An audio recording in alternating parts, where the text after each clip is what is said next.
my name is Justin Zeely. I'm from the Kelston Group in Port Elizabeth. We basically do BYD for the whole of the Eastern Cape at this current stage. As you can see here, I have a Dolphin. There's also an Atto 3 that we do in the various EV models. I'm Hilton Musk. I'm the e-mobility project manager and Tesla business development manager at Rubicon, basically overseeing the rollout of all charging stations across South Africa within the Rubicon Group.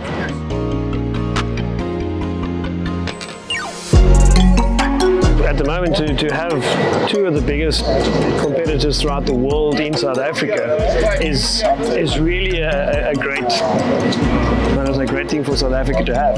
But with EVs, it gives kids. I've done a couple of schools that I've actually gone to, told them a little bit more about electric motors and how electric works and how technology is just gets better and better in the vehicles. So for youngsters, I think for the future with pollution and all the rest of the stuff we'll be saving, and I'll be glad to see that there'll be probably a lot of races when it comes to electric cars for the kids.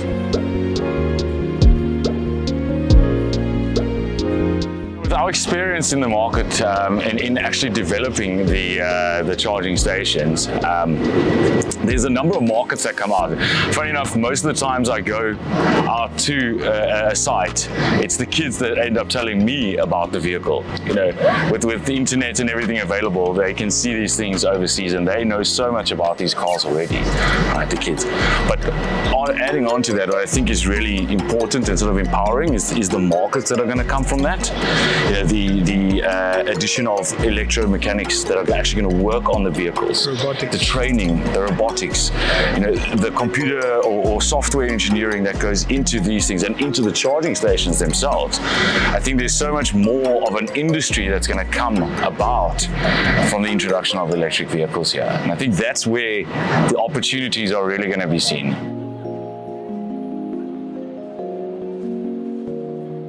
So they've done normal engines, they have kids doing mechanics, so working on the cars, and taking them this vehicle is a mind blow for them, for the value that they can then start learning technology-wise, creating jobs for the certain products that we have here in the vehicles. There's so much opportunity with electric cars and children learning, especially in your university, where the batteries come in, where the guys start creating the batteries and seeing how it can be used aftermarket as well.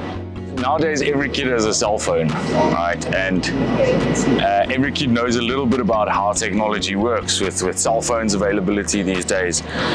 And I think in terms of what they're looking forward to, you know, we lost a lot of our artisanal skills in this country over years. You know, electricians, plumbers, everything.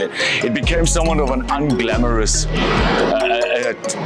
skill to have. But I think adding this technology element to it with the electric vehicles, with cars like these that actually get people excited about it, is going to sort of inspire the kids to want to go back and get those artisanal skills, become an electrician. Creates a lot of opportunities for different aspects to go into. Yeah, and you've got the cool side of it, you know, it's not the dirty, grimy side of being a plumber in someone's back house. You're actually in the forefront of technology and them seeing it is even exciting. A mechanic, I mean, you've got a little work on the motor, so you could actually take it apart where it doesn't work with any oil, all that. You've got the whole top section of the car is basically electronics, technology. Yeah.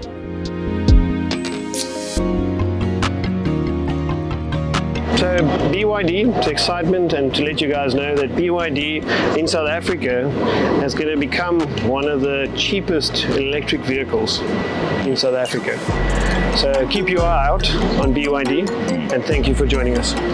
I think the space is relatively new, and maybe to give you some context in terms of the opportunity and what's to come. If you take a country like England, which is the size of the Western Cape, they have 46,000 charging stations in England alone. We have broken through about 350 in South Africa at the moment. So although we are slightly behind the rest of the world, I think we are catching up, and you can see just by how much there is still to do that there's plenty more to come in this industry, and I think it's really, really exciting.